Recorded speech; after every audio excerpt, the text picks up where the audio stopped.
अमृत को पाना ना तो देवताओं के बस में था, ना ही असुरों के।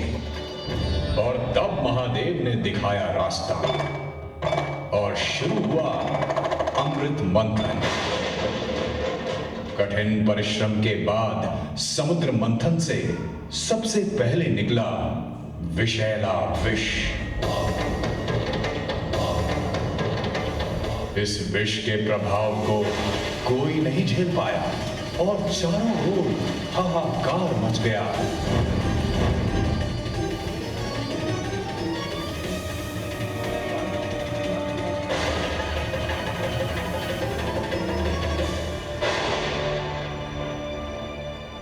विष धारण करना किसी के बस की बात नहीं थी। सभी डरे हुए थे।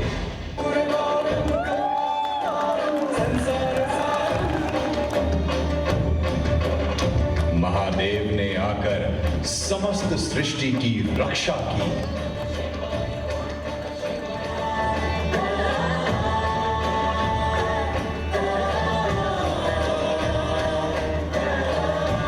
उस विष को अपने कंठ में धारण किया।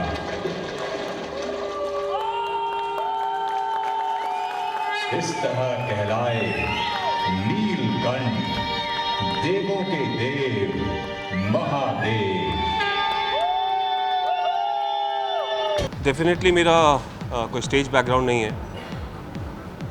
जब इस किरदार के लिए मेरे को अप्रोच किया गया था, मैं डेफिनेटली जानता था कि ये किरदार एक गेम चेंजर होगा। एक ऐसा प्लेटफॉर्म मिल रहा था मुझे जिसकी मैं बहुत टाइम से प्रतीक्षा कर रहा था।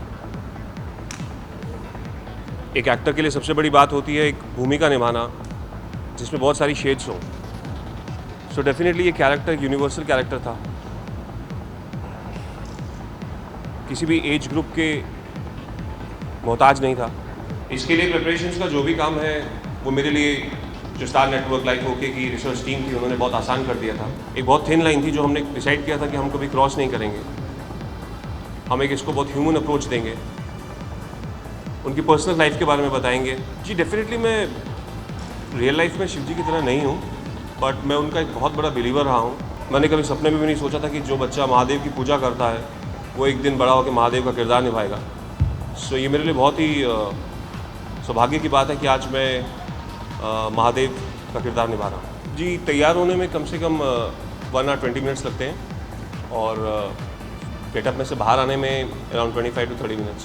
सी अगर आप ऑफ स्क्रीन की बात करें तो डेफिनेटली मैं एक गॉड प्ले कर रहा हूँ एंड हमारी लिमिटेशन सेट होती हैं ऑलरेडी। एक प्लान होता है कि हम पर्टिकुलर सीन में हमारा अप्रोच ये रहेगा और हम इस अप्रोच को किसी भी सिचुएशन में उससे पीछे नहीं हटेंगे। और जहाँ तक पर्सनल लाइफ की बात है, एक चीज़ डेफिनेटली मैं शुरू से जानता था कि ये शो एक आम इंसान के बिलीफ को टच करने जा रहा है। सो रिस्पॉन्सिबिलिटी आपके शोल्डर्स पे बहुत ज़्यादा होती है। तो मैं कोशिश करता हूँ कि पर्सनल लाइफ में भी मैं कोई भी ऐसा कार्य ना करूँ जो लोगों के बिलीफ, जो लोगों ने मुझ में फेथ, बिलीफ और प्यार दिखाया है, उसे किसी तरीके से कभी नुकसान पहुँचे। बिकॉज यहाँ हम हिंदुस्तान की जनता के बिलीफ की बात कर रहे हैं, उनके ट्रस्ट की बात कर रहे हैं। So which is in itself a huge responsibility. So मैं बैलेंस मेंटेन करने की कोशिश करता हूँ and touch wood have been successful till now I guess. आजकल मेरे साथ लोग ये चाहते हैं कि मैं उनके बच्चों का आके नामकरण करूँ। जब भी मैं जाता हूँ बाहर, लोग चाहते हैं कि मैं आऊँ उनके घर पे और उनके बच्चे का नाम रखूँ। और जब वो चले जाते हैं वो मेरे दिमाग में सिर्फ एक थॉट छोड़ जाते हैं, वो है बिलीव का थॉट, कि वो कितना बिलीव करते हैं महादेव में कि उन्हें लगता है कि everything is possible. So it's difficult at times to make them realize that it's not possible for me to do the same thing which I do on screen. But I guess it's all about belief, so I'm trying to just cope with it.